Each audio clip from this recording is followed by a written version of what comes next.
Step on in, my patriots. There's news on JD Vance, and there's also no news on JD Vance. Welcome to Doug in Exile. This is where the happy patriots are, as I'm a huge fan of JD Vance. And there's a massive campaign blowing up against him right now on the internet. Welcome to Doug in Exile, where you guys are the heroes. I'll explain.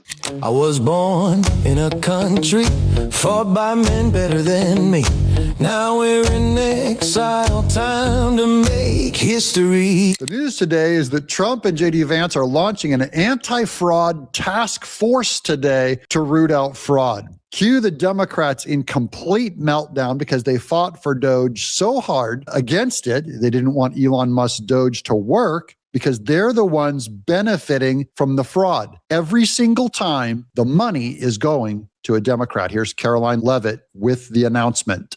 What about President Trump signing this fraud task force executive order with our vice president? Yes, later this afternoon in the Oval Office, the president and the vice president will formally launch their executive order and their task force against fraud. This is another promise made and kept by President Trump. He announced this in his State of the Union address and announced that the vice president would be overseeing this task force. So this is really going to establish a whole of government effort to fight fraud at both the state and the federal level in every state across the country. We look at states like California and New York. We know there's been hundreds of billions of fraudulent schemes that have ripped off American taxpayers. So we're going to turn every page to find and identify this fraud, to prosecute the individuals who are engaged in it. This will be, again, a whole of government effort led by the vice president, and the president will be signing that in the Oval Office this afternoon. Now, this is to give JD Vance something to do, and I've heard that he's going to hit New York City very hard first. I'm not sure why that is, but I know that she mentioned California, Minnesota, New York, but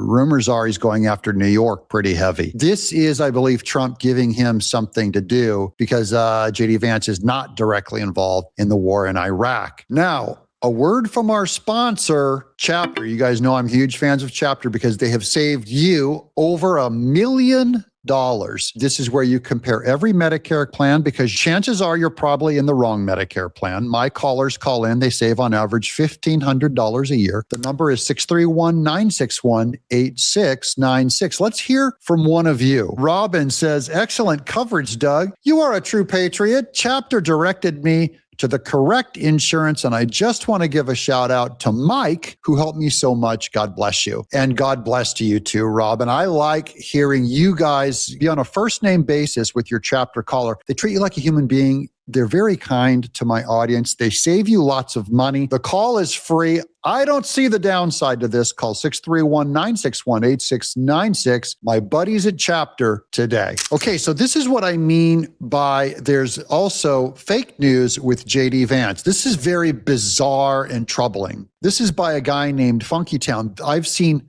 hundreds and hundreds of negative JD Vance activity on Twitter just today in the last 24 hours. That means there's a giant spam campaign by someone. And it's not the Rubio campaign because he is a truly trusted friend of JD Vance. It sounds like the disinformation socialist people or someone very evil says Vance may need to choose between Tucker Carlson and the presidency. Tucker Carlson's son, Buckley Carlson, works for JD Vance as his deputy press secretary. If JD Vance continues to be aligned with Tucker Carlson, it will kill Vance's chances for 2028 and his reputation. That is a complete lie. I don't know who is spreading this stuff around or why that's an acceptable opinion, even among MAGA. That's false. He does not have to fire Tucker Carlson's son from his campaign. We don't punish the sins of the sons with the sins of the father. JD Vance can be friends with Tucker, but Tucker is wrong on the Iran war, the Middle East, and Israel. My vote goes to Marco Rubio, a shining star. So there's a massive campaign on Marco Rubio. I love Marco Rubio too, don't get me wrong. But this is not how you do it by running JD Vance down. Here's more of the same. JD Vance, cozy with Marjorie Taylor Greene, Tucker, and Matt Gaetz. Is he another Mike Pence? This is big manipulation, lies. This is massively funded, guys. You don't get hundreds and hundreds and hundreds of these kinds of messages on Twitter unless it's targeted and funded, and it's because they think you and I are stupid, and we're not. We're the heroes. We will pick who we want. We might pick Marco Rubio. We might pick JD Vance. I'm going with either one of those guys with what America thinks. I am committed first and foremost to JD Vance, and I'm fine with that. I will not be manipulated out of that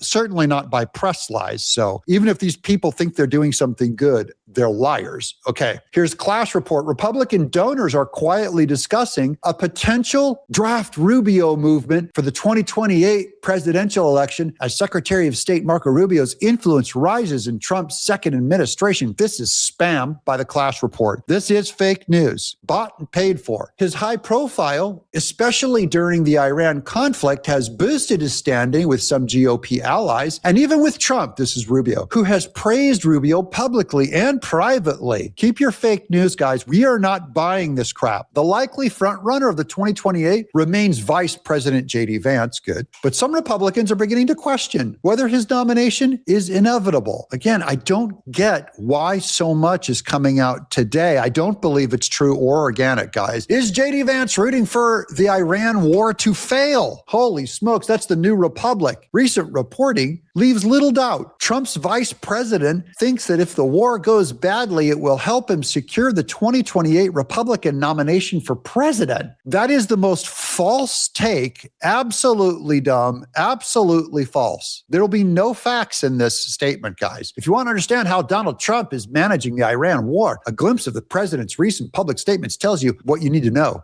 On Thursday alone, he boasted the United States and Israel were totally destroying Iran, ominously warned the country's soccer team to stay away from the U.S. This is just gobbledygook. It's probably written by AI, guys. Wait, there's more. Here's the Detroit News. Vice President Vance expected to visit this week to Michigan. This is not a solid source, though. I'm going to report it, and I'll give you clips if he goes to Michigan, but this says Vice President JD Vance is expected to visit Michigan Wednesday, according to 3 sources with knowledge of the plans. Okay, name your 3 sources with knowledge of the plans. The sources requested to speak on condition of anonymity because they were not yet authorized to discuss Vance's upcoming travel schedule. If you're not authorized to discuss it, why are you discussing it anonymously? Is there a traitor inside the JD Vance campaign? According to this article, there's 3 of them. This is disgusting. However, this one I believe, this is March for Life, says JD Vance wins pro-life 2028 GOP presidential straw poll. That's good news for a pro-lifer. I think Rubio would be fine in that too, but JD Vance being more pro-life than Trump is a huge benefit to me. It's a big reason why I would vote for him. I still support him. All of this negative news so far against JD Vance is completely unverified. I believe it's completely false, and we are being lied to. Stay vigilant. Remember, you're the heroes. You decide who it's going to be. And if it's JD Vance, we're going to get that guy elected. And I have no problem with that. And I don't think he'll have